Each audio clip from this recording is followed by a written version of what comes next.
Hello बच्चों, आज फिर से आपका रवि वर्मा चैनल में स्वागत है। आज हम एक्सरसाइज 11.1 का थर्ड सम करते हैं। देखिए, शुरू करते हैं। 5 सेंटीमीटर, 6 सेंटीमीटर और 7 सेंटीमीटर भुजाओं वाले एक त्रिभुज की रचना कीजिए और फिर एक अन्य त्रिभुज की रचना कीजिए जिसकी भुजाएं दिए हुए त्रिभुज की संगत भुजाओं की 7/5 गुनी हो। तो सबसे पहले हम जो भुजाएं बता रखे हैं उन भुजाओं के आकार का एक त्रिभुज बनाएंगे। सबसे पहले 5 सेंटीमीटर हम रेखा खींचेंगे। देखिए, ये हो गया 0। इधर और कर लेते हैं थोड़ा। ये हो गया 0, ये हो गया 5 यानी 5 सेंटीमीटर। ये हमारी 5 सेंटीमीटर भुजा बन गई। फिर 6 सेंटीमीटर का है तो 6 सेंटीमीटर प्रकार खोली इस पॉइंट पे रखेंगे। उसके बाद 7 सेंटीमीटर भुजा तो 7 पे प्रकार रखेंगे और 7 सेंटीमीटर खोल लेंगे। फिर इस पॉइंट पे रख के प्रकार को यहाँ से काट देंगे। तो इसे नाम दे दिया ए, ये बी और ये सी। तो ए को सी से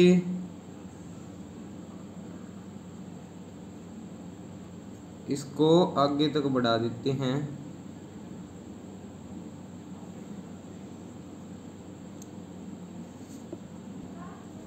ठीक, आगे तक बढ़ा दिया। फिर बी को मिला देते हैं। ठीक है, वो सी पॉइंट बन गया। अब इसमें क्या कहा है, एक अन्य त्रिभुज की रचना करनी है जो कि इस त्रिभुज की संगत भुजाओं की 7/5 गुनी हो। 7/5 है तो मैंने आपको कल बताया था, हर अगर बड़ा होगा तो त्रिभुज अंदर बनेगी, हर छोटा होगा तो त्रिभुज बाहर बनेगी। सबसे पहले हमें न्यून कोण BAX बनाना है।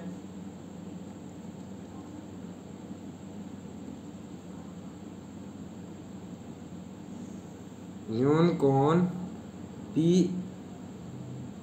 BAX बनाना है। ये बन गया, ये x हो गया। अब इनमें बड़ा जो नंबर है उतने बराबर हिस्सों में हम इसे काट देंगे, बांट देंगे, विभाजित कर देंगे। तो 7 है बड़ा, तो बराबर 7 हिस्सों में विभाजित कर देंगे। अपने मन से प्रकार खोल सकते हैं। 1, 2, 3, 4, 5, 6 और 7 हिस्सों में हो गया।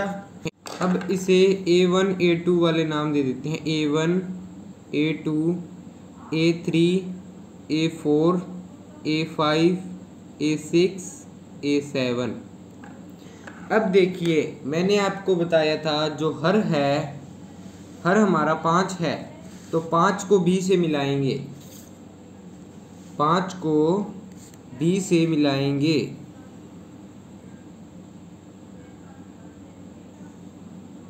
पाँच को B से मिला दिया। अब देखिए, अब A5B पैरेलल A7B डैश खींचनी है हमें। तो इस एंगल को कॉपी करेंगे हम 7 पे।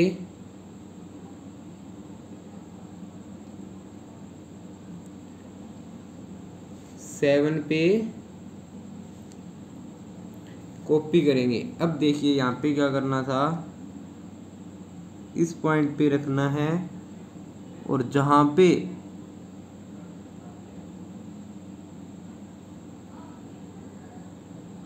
ये काट रहे हैं उस पॉइंट पे देखिए। ठीक है, इधर से ये पॉइंट पे काट दिया। अब देखिए क्या करना है। अब ये जो लाइन है ये इधर जाएगी, यहाँ पे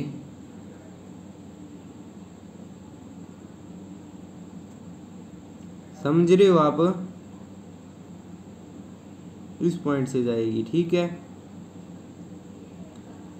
तो ये यहाँ पे 1 मिनट, अब ए बी को आगे बढ़ा देंगे, ए बी को आगे बढ़ा दिया तो ये हमें बी डैश बिंदु प्राप्त हो गया, पॉइंट प्राप्त हो गया। तो अब हम बी एंगल को कॉपी करेंगे, यानी B C parallel B dash C dash खींचेंगे। ध्यान से देखिए, 1 मिनट,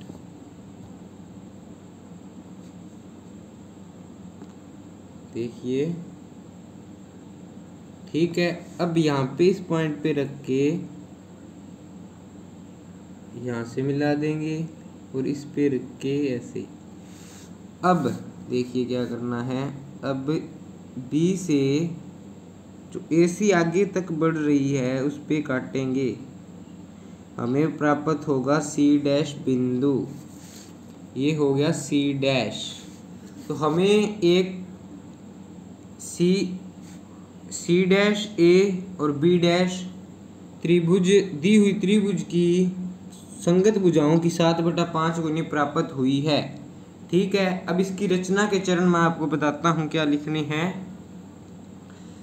रचना के चरण ए बी भुजा लेते हैं 5 सेंटीमीटर और फिर प्रकार 6 सेंटीमीटर खोल के चाप लगाते हैं। उसके पश्चात बी से 7 सेंटीमीटर खोल के चाप लगाते हैं, हमें सी बिंदु प्राप्त होता है। ए और बी को सी से मिलाते हैं, फिर न्यून कोण बी ए एक्स बनाते हैं और ए एक्स को ए वन बराबर A1 A2 के चरणों में विभाजित करते हैं। उसके पश्चात A5 को B से मिलाते हैं और A5 B समानांतर A7 B डैश खींचते हैं।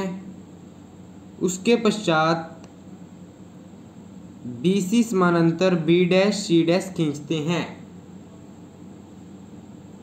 उसके पश्चात हमें एक C डैश A और B डैश अभिष्ट त्रिभुज प्राप्त होती है। फोर्थ सम आधार 8 सेंटीमीटर तथा ऊंचाई 4 सेंटीमीटर के एक समद्विबाहु त्रिभुज की रचना कीजिए और फिर एक अन्य त्रिभुज की रचना कीजिए जिसकी भुजाएं इस समद्विबाहु त्रिभुज की संगत भुजाओं की 1/2 गुनी हो। समद्विबाहु त्रिभुज बनाना है हमें। समद्विबाहु त्रिभुज होता है जिसकी 2 भुजाएं समान हो। तो हम आधार 8 सेंटीमीटर कह रखा है इसने, तो आधार 8 सेंटीमीटर लेंगे। आधार 8 सेंटीमीटर, ये 0 हो गया, ये 8 हो गया।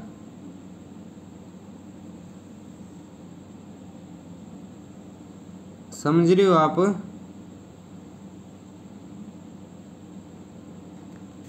ये हमारे ए बी हो गए, ए और बी। अब देखिए क्या करना है। ए बी का लंब समद्विभाजक खींचेंगे। लंब समद्विभाजक आपको खींचना आता होगा, आधे से ज्यादा प्रकार खोलनी है। ऊपर की तरफ चाप लगानी है एक और नीचे की तरफ, फिर ए पे रखेंगे, इधर लगा दी और यहाँ पे लगा दी, ठीक है। अब इन हमें 2 बिंदु प्राप्त हो गए, इन दोनों बिंदुओं को मिला देते हैं।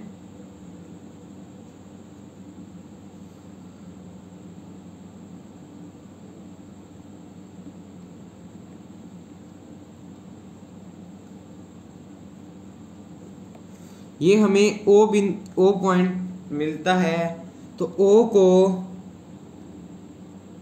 अब ओ से ये जो रेखा है इसे इसने क्या कहा है, ऊंचाई 4 सेंटीमीटर, तो 4 सेंटीमीटर प्रकार खोलेंगे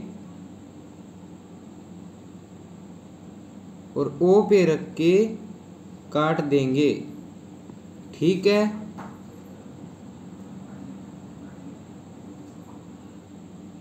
ओ पे रख कर काट देंगे तो हमें यहाँ पे सी पॉइंट मिलता है। तो ए को सी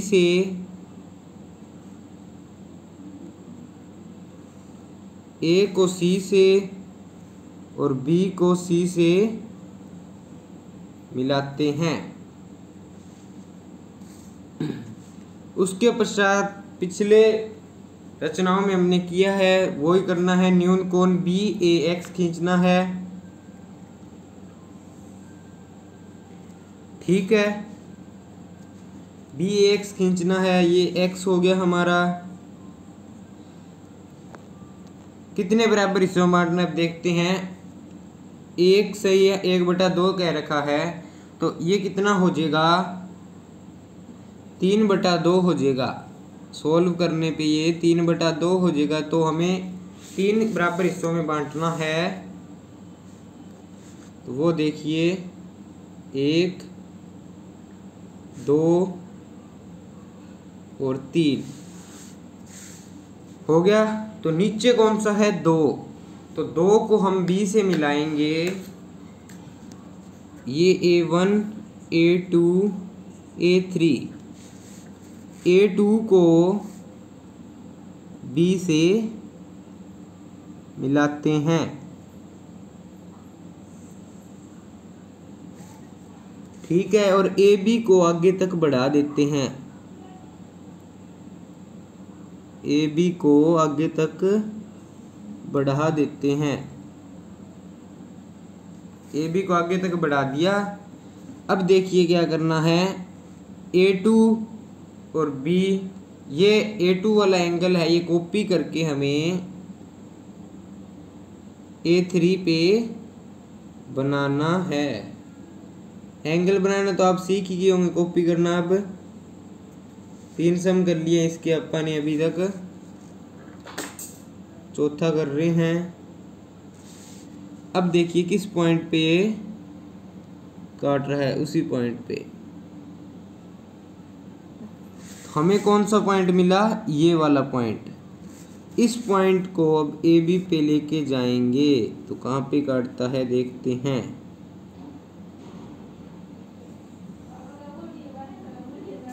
यहाँ पे है, ये मिल गया हमें बी डैश। ठीक, अब ये देखिए ओ, ये वाली जो लाइन थी इसे हम ऊपर तक बढ़ा देते हैं।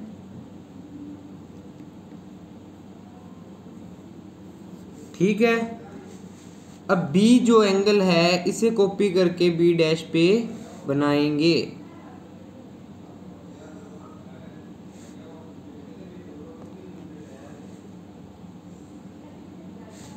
ठीक है,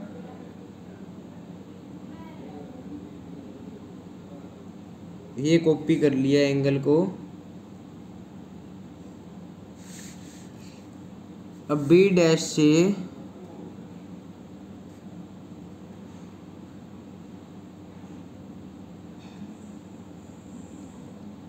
ये जो ओ वाली लाइन थी यहाँ पे काट देगा, ये हमें सी डैश बिंदु प्राप्त हो जाएगा। तो ये जो हमें त्रिभुज प्राप्त हुई है, ये दी हुई त्रिभुज की संगत भुजाओं की 3/2 गुनी है और समद्विबाहु भी होगी। तो इसकी रचना में लिखते हैं हम, ए बी आधार 8 सेंटीमीटर ए बी खींचते हैं तथा ए बी को लंब समद्विभाजक खींचते हैं जो ए बी को ओ पे काटता है।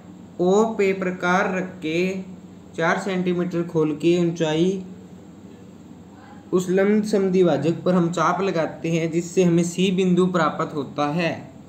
सी को ए और बी से मिलाते हैं। उसके पश्चात बी न्यून कोण बी ए एक्स खींचते हैं और ए एक्स को